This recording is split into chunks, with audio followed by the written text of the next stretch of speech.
আচ্ছা বলুন তো, সাপ আর বেজি সামনাসামনি হলেই তাদের মারামারি শুরু হয় কেন? আসলে বেজি এবং সাপের পিরামিড খাদ্য তালিকা অনুযায়ী উভয়ের খাবার। এছাড়াও যখন মাটির নিচে গর্তে বেজি তার বাচ্চাদের রাখে, সেই সময় বাচ্চাদের জন্য এবং নিজের খাবারের জন্য বেশিরভাগ সময় সাপকে শত্রু হিসেবে দেখে।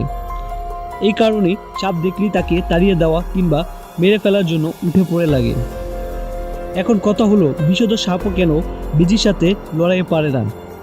এর কারণ হলো বেজি নিজস্ব বিভিন্ন কৌশল এবং সাপের কামড় থেকে নিজেকে রক্ষা করতে পারে।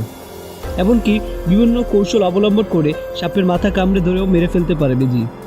বেজির শরীরে আকার ছোট হয় এবং বিভিন্ন টেকনিকের কারণে যে কোনো সাপকে তারা পরাজিত করতে পারে। তাই বলে যে সবসময় বেজি লড়াই জিতে যায়, বিষয়টি কিন্তু তা নয়। বেশিরভাগ সাপ আর বেজির লড়াইয়ে 20% বেজি এই যুদ্ধে মারাও যায়। এবার জেনে নেওয়া যাক সাপ ও বেজির লড়াইয়ে বেজি কেন বারবার জয়ী হয়। এর কারণ হলো, প্রথমত সাপের পা নেই, বুকে ভর দিয়ে চলে, শুধু দাঁতে বিষ রয়েছে, এটাই একমাত্র শক্তি।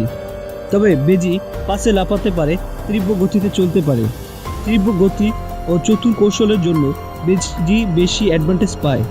বেজির চামড়া মোটা হয়ে থাকে, যার কারণে সাপ ঠিক মতন কামড় বসাতে পারে না। এর জন্য বেজির শরীরে সহজে বিষ প্রবেশ করতে পারে না।